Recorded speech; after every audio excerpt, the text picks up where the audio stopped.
نحمده ونصلي على رسوله الكريم اما بعد فاعوذ بالله من الشيطان الرجيم بسم الله الرحمن الرحيم رب اشرح لي صدري ويسر لي امري واحلل عقدة من لساني يفقهوا قولي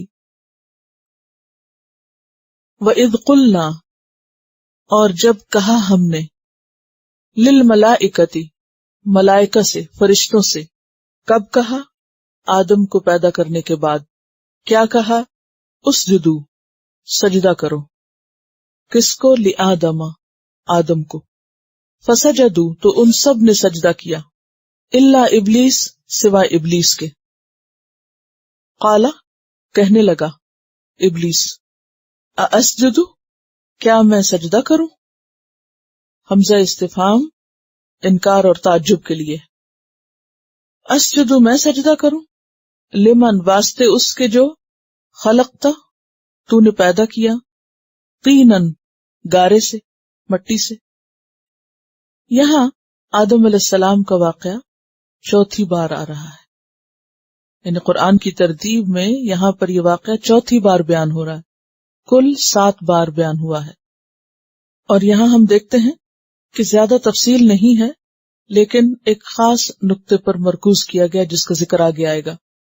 یہاں تمہید ہے کہ اللہ تعالیٰ نے آدم علیہ السلام کو پیدا کرنے کے بعد سب فرشتوں کو حکم دیا کہ ان کو سجدہ کریں۔ سب نے سجدہ کیا لیکن ابلیس اکڑ گیا۔ البقرہ 34 میں آتا ہے ابا واستکبر، انکار کیا اور تکبر کیا، اپنے آپ کو بڑا جانا، وکان من الکافرین اور تھا وہ یا ہو گیا وہ کافروں میں سے۔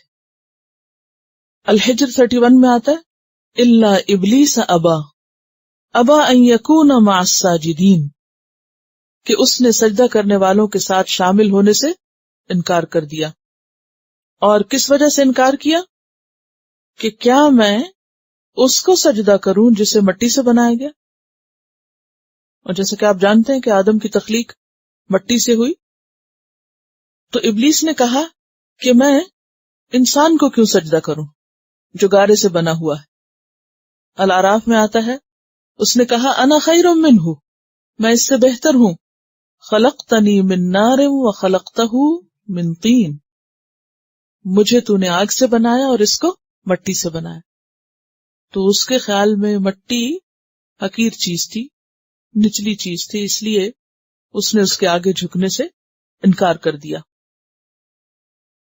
قالا بولا ابلیس ارأیتک تو مجھے بتا، ارأیتک لفظ جو ہے یہ رأیتا سے ہی ہے، رآک رے حمزہ یا رآ دیکھنے کے معنوں میں، لیکن یاد رکھیے کہ جب بھی یہ لفظ ارأیتا آئے گا، اور یہ کئی بار آتا ہے قرآن پاک میں، مثلاً کوئی مشہور جگہ جو آپ کو معلوم ہو، ارأیت الذی یکذب بالدین، تو ارأیتا کا معنی ہوتا ہے مجھے بتا، یعنی لفظی معنی کی بجائے مجازی معنی میں استعمال ہوگا کہ تو مجھے بتا، اور کا جو ہے یہ حرف خطاب ہے، مخاطب کی ضمیر ہے، یعنی سامنے والے سے بات کرنے کے لیے، جیسے ذالکا یا ذالکما یا ذالکم۔ تو یہاں ارأیتک تو مجھے بتا، تا اور کا دونوں ایک ہی معنوں میں آ رہے ہیں۔ ھذا یہ اشارہ ہے کس کی طرف؟ آدم کی طرف۔ الذی جس کو، یہ جس کو کرمتا تو نے عزت بخشی، کاف رے میم کرم عزت، کرام انگور کی بیل پیچھے بتا چکی ہوں، کریم کرم، جسے تو نے عزت بخشی، علیہ مجھ پر، یعنی میرے مقابلے میں جس کو اہمیت دی، تو اس کی کیا وجہ ہے؟ یعنی یہ جس کو تو نے میری وجہ سے عزت دی ہے، تو اس کو مجھ پر کیوں فوقیت دی؟ ایسا کیوں کیا ہے تو نے؟ اس کی مجھے وجہ بتا۔ جملے پہ ذرا غور کیجیے آپ، ھذا الذی کرمت علیہ، یہ جملہ کس پر مبنی ہے؟ حسد پر، شدید حسد پر، کہ اس سے یہ برداشت نہ ہوا کہ انسان کو اس پر فوقیت مل جائے اور انسان کو یا آدم کو سجدہ کرنے کے لیے اسے کہا جائے۔ اور آج بھی آپ دیکھیں کہ شیطان کا سب سے بڑا وار انسان کے اوپر اسی راستے سے ہوتا ہے کہ اس کو اپنے مقابلے میں کسی دوسرے کی بڑائی، بھلائی، خیر بھاتا نہیں. خرابی یہاں سے شروع ہوئی، تکلیف یہاں سے شروع ہوئی. ھذا الذی کرمت علیہ، اس کو تو نے مجھ پر عزت دے دی، فوقیت دے دی، یہ مجھ سے بہتر ہو گیا، میں اس کے آگے جھکوں، میں اس کی بات مانوں، میں اس کے نیچے لگوں. سجدہ کس بات کی علامت؟ جھکنے کی، نیچے ہونے کی، ذلیل ہونے کی، اپنے آپ کو کمتر کرنے کی، سمیٹنے کی، چھوٹا ہونے کی. میں چھوٹا ہو جاؤں؟ میں چھوٹا نہیں ہو سکتا. ھذا الذی کرمت علیہ، کیوں؟ اور یہاں سے اس کے اندر انتقام کی آگ بھڑکی. کیا؟ لئن اخرتنی، البتہ اگر تو نے مجھے مہلت دے دی. اخر یؤخر تاخیر، دیر کرنا، اردو میں بھی استعمال ہوتا تاخیر. اگر تو نے مجھے مہلت دے دی یعنی وقت دے دیا، الی یوم القیامہ، قیامت کے دن تک، یعنی اگر تو نے مجھے زندگی دی قیامت کے دن تک. اسی لیے ابلیس کو ابھی موت نہیں آئی. ابلیس جب سے زندہ ہے، جب سے اس نے یہ آدم کو سجدے سے انکار کیا تھا. لئن اخرتنی الی یوم القیامہ، اگر تو نے مجھے مہلت دی قیامت کے دن تک جینے کی، آزادی کی، تو میں پھر کیا کروں گا؟ لأحتنکن، البتہ ضرور قابو کر لوں گا، ذریتہ، اس کی اولاد کو گریب کر لوں گا، پکڑ لوں گا. الا قلیلا، مگر بہت تھوڑے بچ سکیں گے. احتنکن کا لفظ ہا نون کاف سے ہے. ہے نون کاف، حنک الشیء کہتے ہیں کسی چیز کو سمجھنا. اور احتنا کا جیسے یہاں پر تے کے ساتھ آیا ہے، احتنک الجراد الزرع کہتے ہیں مکڑی نے کھیت کا صفایا کر دیا. ٹڈیوں کا زمین کی رویدگی یا زمین کی پیداوار کو چٹ کر دینا. یعنی احتنا کا کس کے لیے استعمال ہوتا ہے؟ اس وقت استعمال ہوتا ہے جب ٹڈیاں فصل کا صفایا کر دیتی ہیں. تو کیا مانا ہوگا؟ میں اس کی اولاد کا صفایا کر دوں گا، یعنی ان کے ایمان کا، ان کے دین کا، ان کی بھلائی کو چٹ کر دوں گا. اسی طرح حنک الدابہ کہتے ہیں گھوڑے کے نچلے جبڑے کو اوپر والے سے ملا کر رسی سے باندھ دینا تاکہ مالک اسے جدھر چاہے لے جائے، یعنی گھوڑے کے منہ میں رسی لگانا، لگام لگانا. تو احتنکن، میں کیا کروں گا؟ جکڑ لوں گا، لگام دوں گا، لگام اپنے ہاتھ میں رکھوں گا، باندھ لوں گا. ذریتہ، اس کی اولاد کو. کس لیے؟ تاکہ میں اسے جدھر چاہوں لے جاؤں. اس کی باغیں میرے ہاتھ میں ہوں گی، وہ میرے کہے پر اور میری مرضی کے مطابق سارے کام کرے گا. یعنی میں اس کو پورے کا پورا اپنے قابو میں لے لوں. اب دیکھیے گھوڑا کتنا طاقتور ہوتا ہے. ہارس پاور جو ہے مشہور ہے، ہارس پاور. آپ دیکھیے کہ اتنا مضبوط جانور کس طرح مسخر کیا جاتا ہے، کس طرح آپ اس پہ سواری کرتے ہیں. جب آپ اس کی لگام پکڑ لیتے ہیں، پھر اس کی ساری قوت اور ساری طاقت آپ کے ہاتھ میں ہوتی ہے. آپ اسے جدھر چاہیں موڑ دیں، جدھر چاہیں کھینچ کے روک لیں. کبھی آپ نے گھوڑے کی سواری کی؟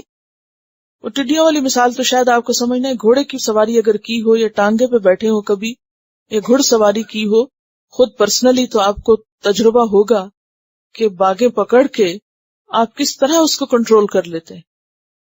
وہ آپ سے کئی گنا زیادہ طاقتور ہے، لیکن اب کیا ہے؟ آپ کا مطیع و فرما بردار آپ کے سامنے جھکا ہوا، جدھر چاہیں آپ لے جائیں اس کو، اور جتنا چاہیں تیز دوڑائیں اور جتنا چاہیں آپ اس کو جس سپیڈ پہ رکھیں.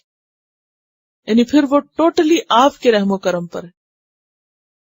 تو شیطان کہتا ہے کہ میں اس کی اولاد کو قابو کر لوں گا، اپنے ہاتھ میں رکھوں گا، جیسے چاہوں گا نچاؤں گا.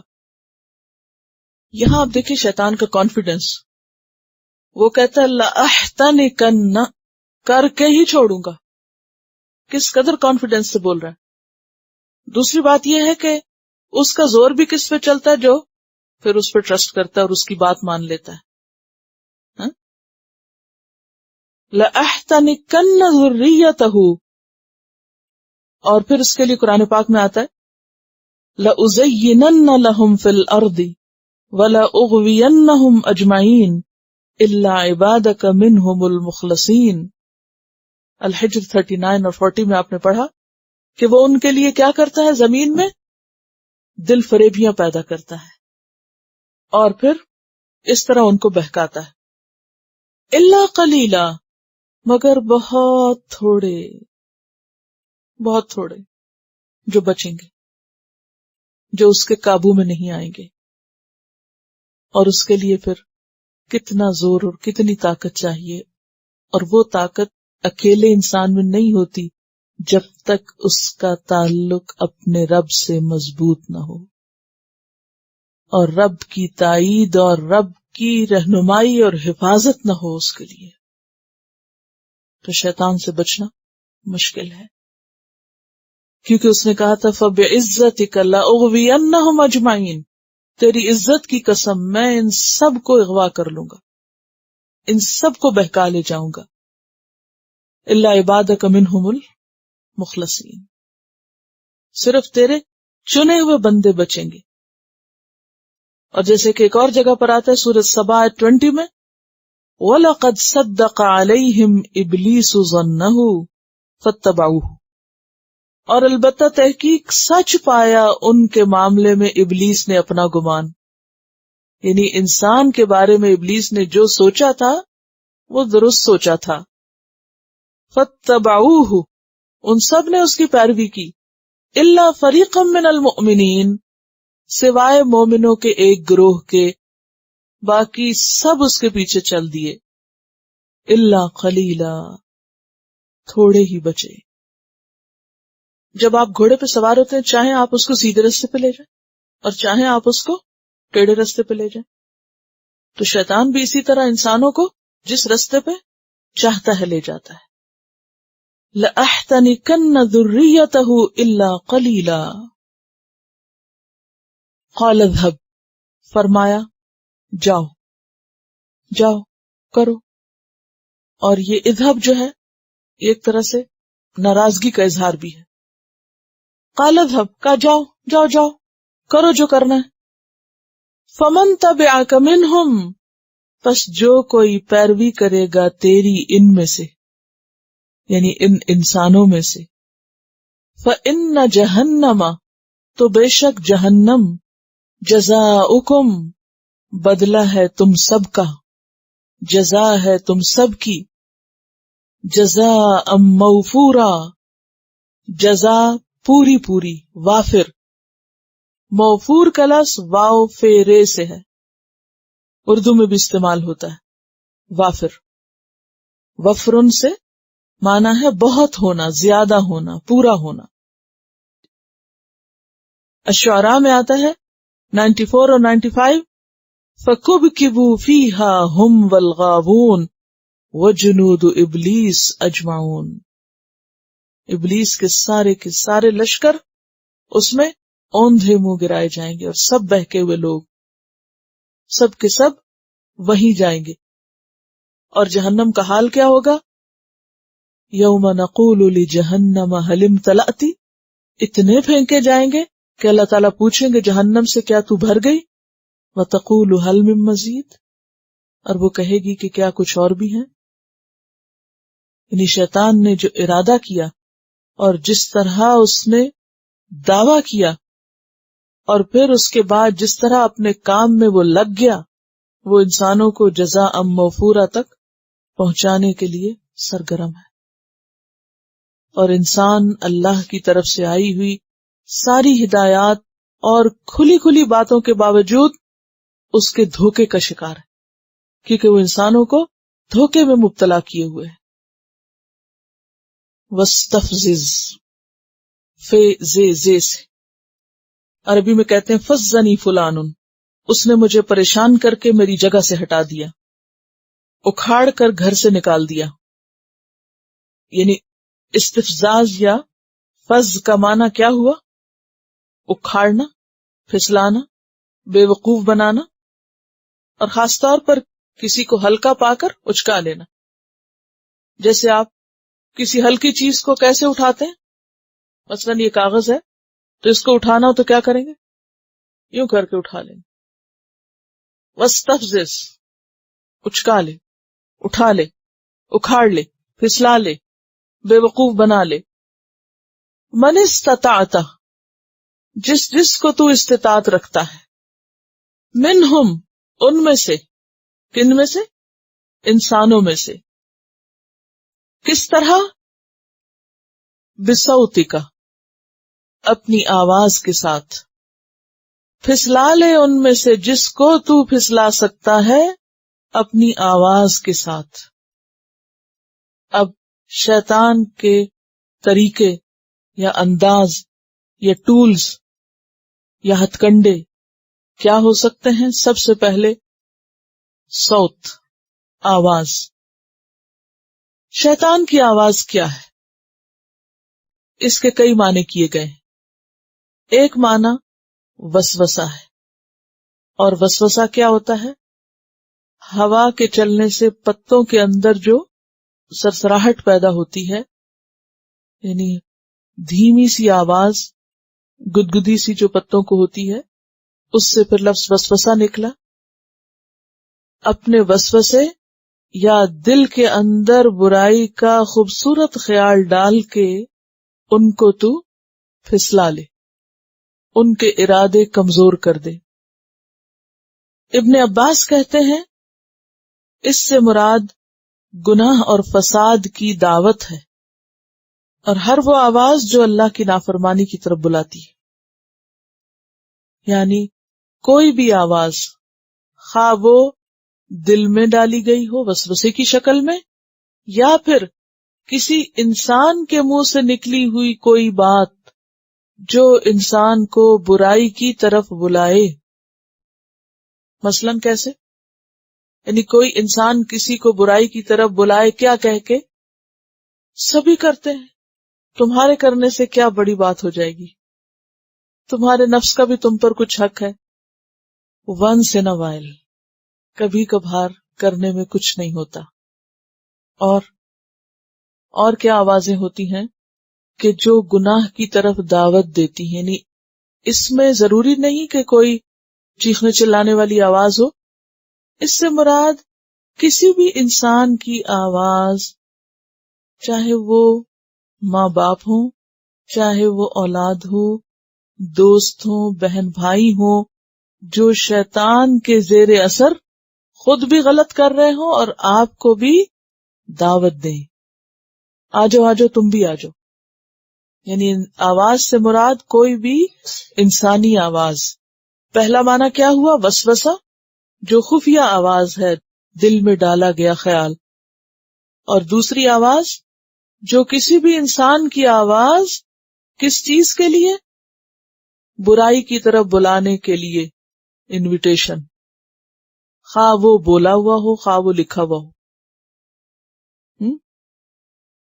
پھر اسی طرح صوت سے مراد ابن عباس، مجاہد، حسن بصری اور سیوطی نے گانے بجانے کی آواز لی ہے، موسیقی کی آواز. انہوں نے کہا کہ هو الغناء والمزامیر. کیا ہے؟ الغناء والمزامیر. غنا کہتے ہیں گانے کو، اور مزامیر کہتے ہیں آلات موسیقی کو. کہ خواہ وہ کوئی گا کے آواز نکالے، اور گانے سے مراد یعنی فحش قسم کی باتیں، یا پھر انسٹرومنٹ کے آوازیں ہوں. ہر وہ آواز جو انسان کو اللہ کے ذکر سے غافل کرے، ہر وہ آواز جو انسان کو اللہ کے ذکر سے غافل کرے. تو کہا اکھاڑ لے، پھسلا لے، جس پہ تیرا بس چلے، اپنی آواز کے ساتھ، اپنی آواز کے ساتھ۔ اب اس میں آپ دیکھیے کہ یہ تینوں چیزیں بھی ہو سکتی ہیں اور ان میں سے کوئی ایک بھی ہو سکتی ہے، جہاں جس کی ضرورت ہو۔ اور ہو سکتا ہے وہ ایک چیز کرتا ہو، وہ کوئی فائدہ نہیں ہوا، اب دوسری استعمال کرو، اس سے بھی کچھ نہیں ہوا، اب کوئی تیسرا ڈھنگ استعمال کرو۔ تو وہ ہر انسان کی کمزوری یا ویک پوائنٹ کے مطابق اس کے اوپر حملہ آور ہوتا ہے، اثر انداز ہوتا ہے۔ اور پھر یہ آوازیں الگ الگ بھی ہو سکتی ہیں، اور ایسی مجالس بھی مراد ہو سکتی ہیں جہاں باقاعدہ شیطان موجود ہوتے ہیں۔ اس کا کیا ثبوت ہے؟ جیسا کہ آپ نے حدیث میں پڑھا کہ جن مجلسوں میں نیکی کی بات ہوتی ہے، ذکر ہوتا ہے اللہ کا، قرآن پڑھا جاتا ہے، وہاں ایک مخلوق اترتی ہے۔ کون سی؟ اچھی مجلسوں میں جس طرح فرشتے اترتے ہیں، اسی طرح برائی اور گناہ کی مجلسوں میں جہاں گناہ ہو رہے ہوں وہاں باقاعدہ شیطان اترتے ہیں، اور شیطان وہاں موجود ہوتے ہیں، اور وہ ان انسانوں کو اور زیادہ اکساتے ہیں۔ کیا ثبوت ہے اس کا؟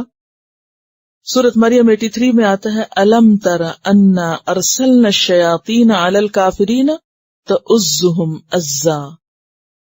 کیا تم نے دیکھا نہیں ہم نے بھیجا شیاطین کو کافروں پر جو ان کو اکساتے ہیں خوب اکسانا۔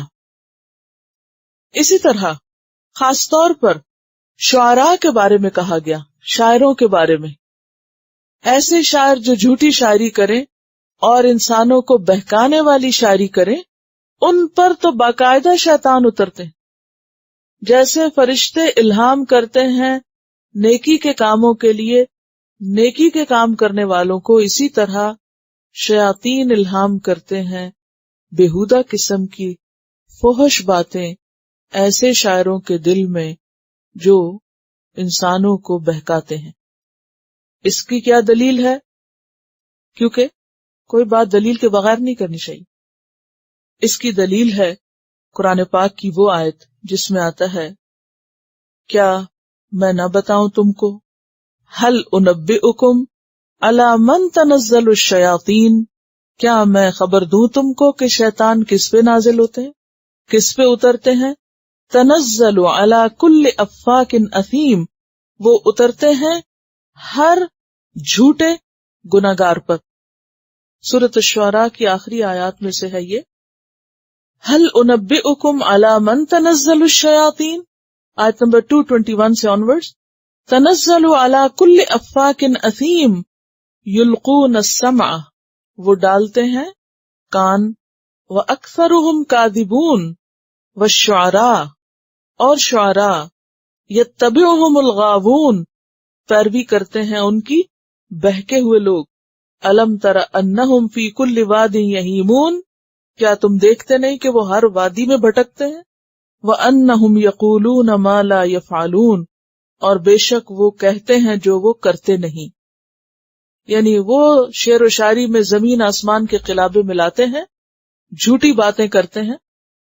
اور عربی کا ایک محاورہ ہے جس کا معنی یہ ہے کہ سب سے اچھا شعر وہ ہوتا ہے جو سب سے زیادہ جھوٹ پر مبنی ہو، یعنی سب سے زیادہ خوبصورت شعر وہ ہے، مزے کا شعر وہ ہے کہ جس میں کوئی حقیقت نہ ہو۔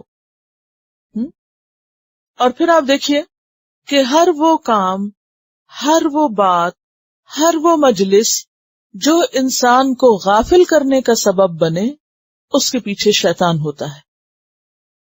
قرآن پاک میں آتا ہے، استحوذ علیہم الشیطان فانساہم ذکر اللہ اولئک حزب الشیطان، غالب آ گیا ان پہ شیطان، چھا گیا ان پہ شیطان، تو اس نے ان کو اللہ کا ذکر بھلوا دیا، اللہ کے ذکر سے غافل کر دیا۔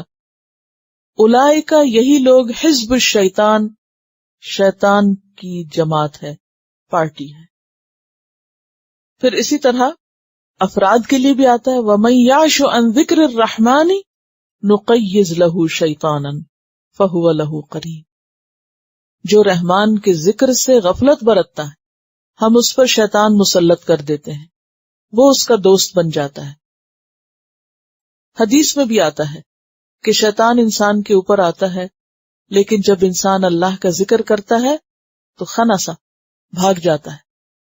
جب اذان دی جاتی ہے تو کیا ہوتا ہے؟ بھاگنا شروع کر دیتا ہے، اور جب اذان ختم ہوتی ہے تو پھر واپس آتا ہے۔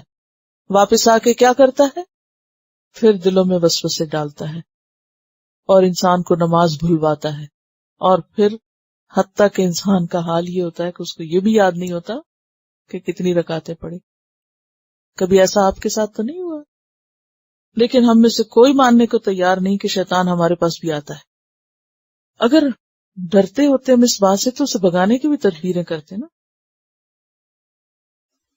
وَاسْتَفْزِزْ مَنِ اسْتَطَعْتَ مِنْهُمْ بِصَوْتِكَ، تو پھسلا لے، اکھاڑ لے جس کو تو چاہے استطاعت رکھتا ہو ان میں سے اپنی آواز کے ساتھ۔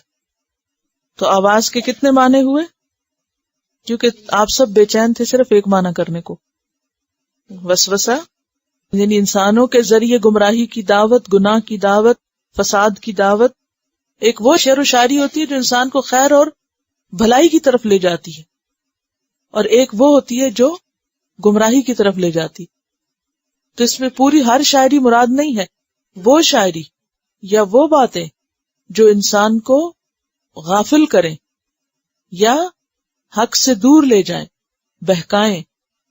اور اسی طرح یہ افرادی انڈیویجولز کی آوازیں ہوں یا انڈیویجولز کے ٹریپس ہوں یا پھر اجتماعی طور پر۔ دوسرا طریقہ وَأَجْلِبْ، اور چڑھا لا۔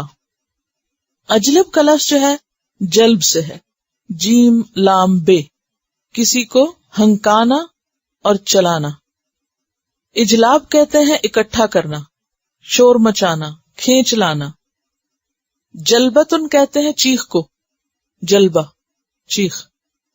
اور اجلبہ علا کا معنی ہوتا ہے جیسے یہاں لکھا ہے نا اجلب علیہم، اجلبہ علا ہوتا ہے کسی پر چلا کر زبردستی اسے آگے بڑھایا جائے، جیسے گھوڑے کو چلا کے آگے دوڑایا جائے۔ وَأَجْلِبْ عَلَيْهِمْ بِخَيْلِكَ وَرَجِلِكَ، رجل جو ہے راجل کی جمع ہے، پیدل چلنے والے۔ رجل کس کو کہتے ہیں؟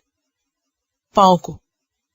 تو راجل پیدل چلنے والے، یعنی اپنی پیدل فوجیں اور سوار فوجیں سب لیا۔ وہ پیدل کا لفظ کس لیے استعمال ہوتا ہے؟ پاؤں چلنے کے لیے۔ پیدل چلنا یعنی کہ جو آہستہ آہستہ کام کرے، اور سوار ہو کے کرنا کیا مراد ہے؟ تیزی سے، یعنی دونوں طرح کی کوششیں کر لیں، یعنی وہ فوج بھی جو پیدل ہو اور وہ بھی جو گھوڑوں پہ سوار ہو۔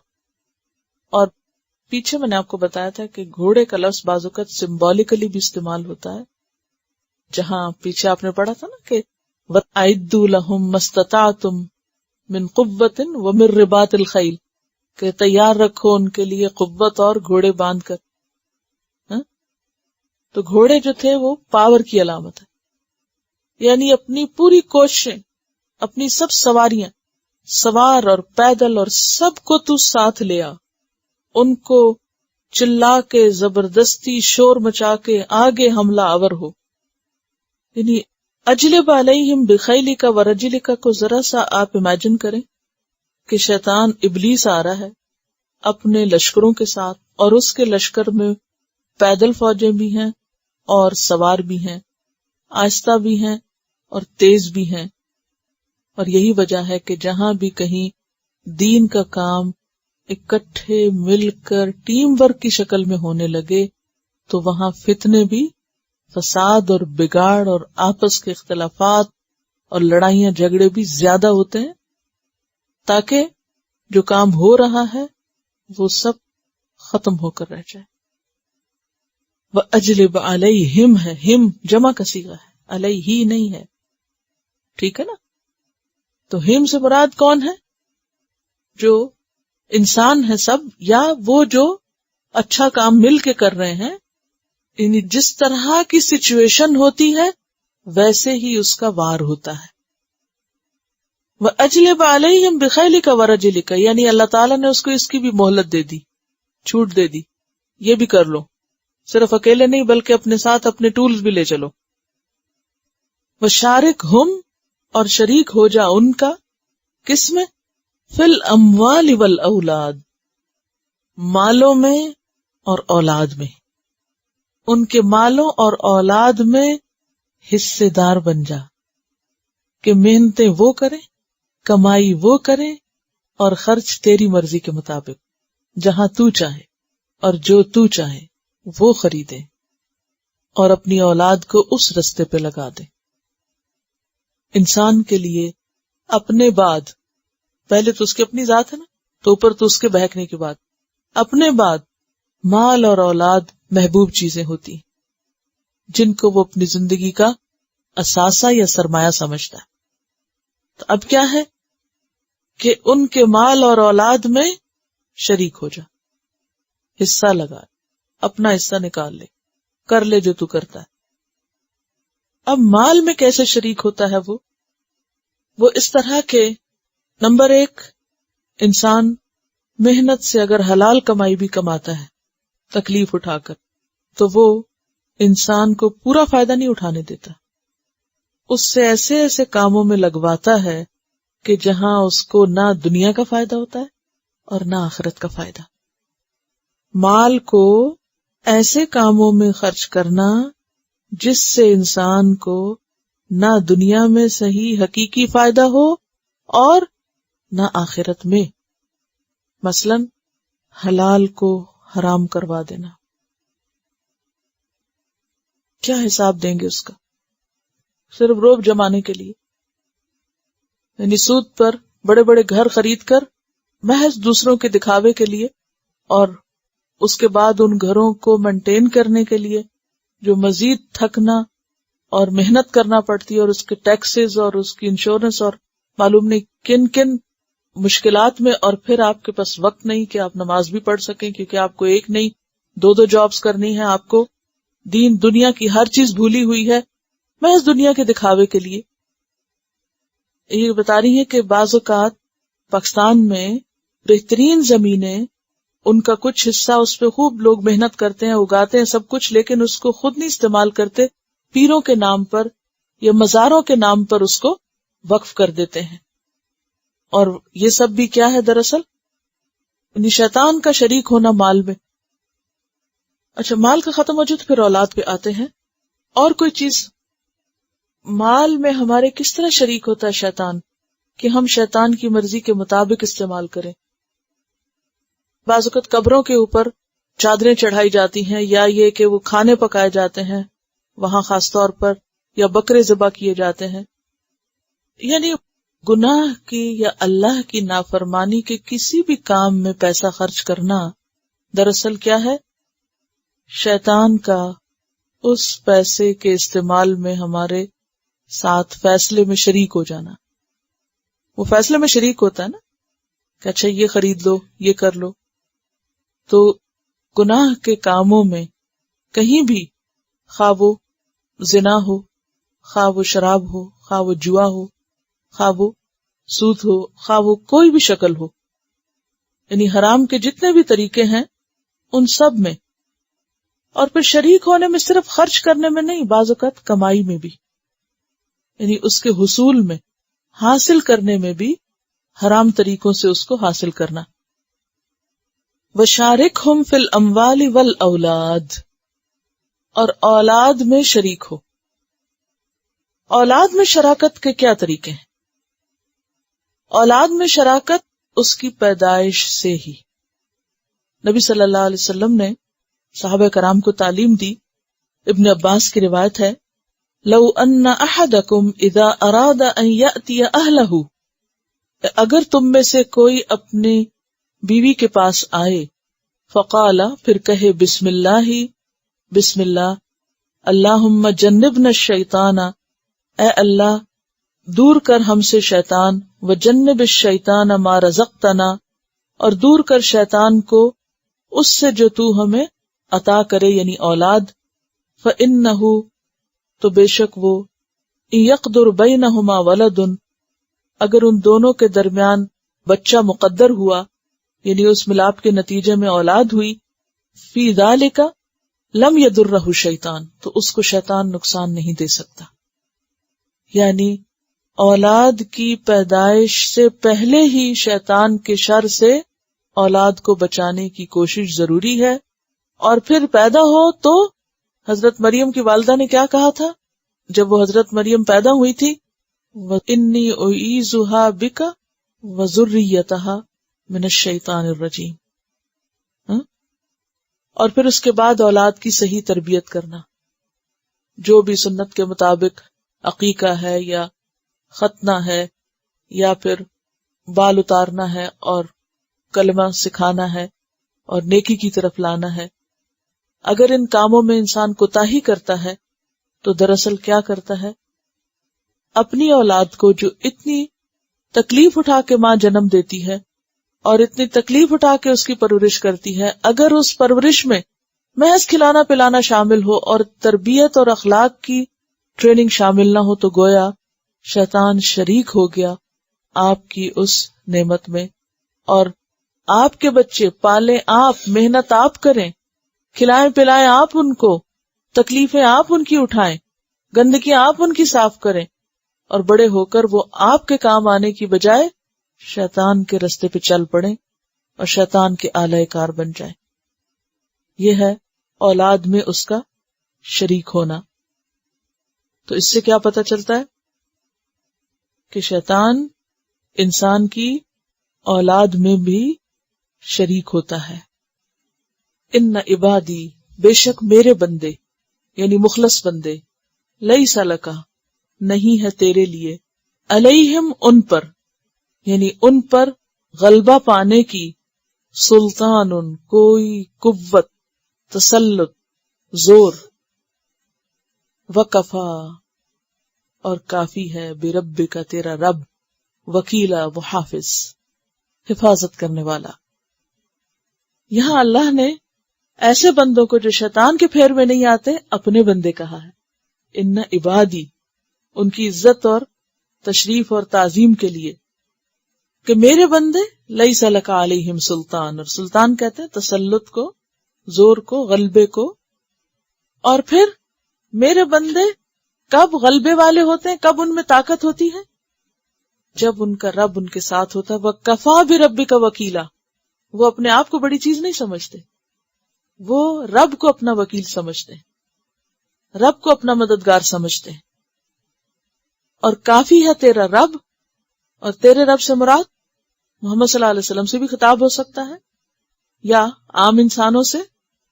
اور کافی ہے تیرا رب وکیلا حفاظت کرنے والا، محافظ جو اللہ پر بھروسہ کریں اور اپنے امور اس کے سپرد کر دیں. چلیے تلاوت سنتے.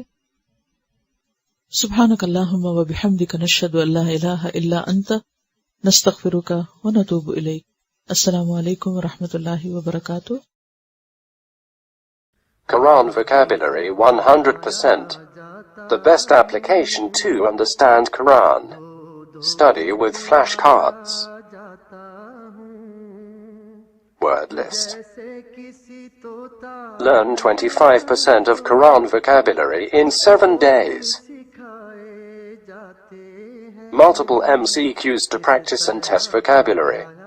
Single choice. Multiple choice. True, false. Bookmark difficult words. Study wrongly answer words. Test your skills. 12 essential grammar lessons at Learn Quranic Grammar. You can select number of word to study from bookmarks. Select number of times wrongly answered words for study.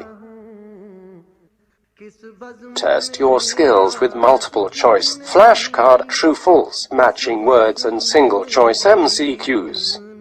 Grammar lessons are available in PDF format. Native Quranic and Urdu fonts. Available at Google Play and Apple App Stores. Download it today to contribute in the Islamic Apps Development Project. Quran vocabulary 100% in Urdu. Visit smartappsweb.com.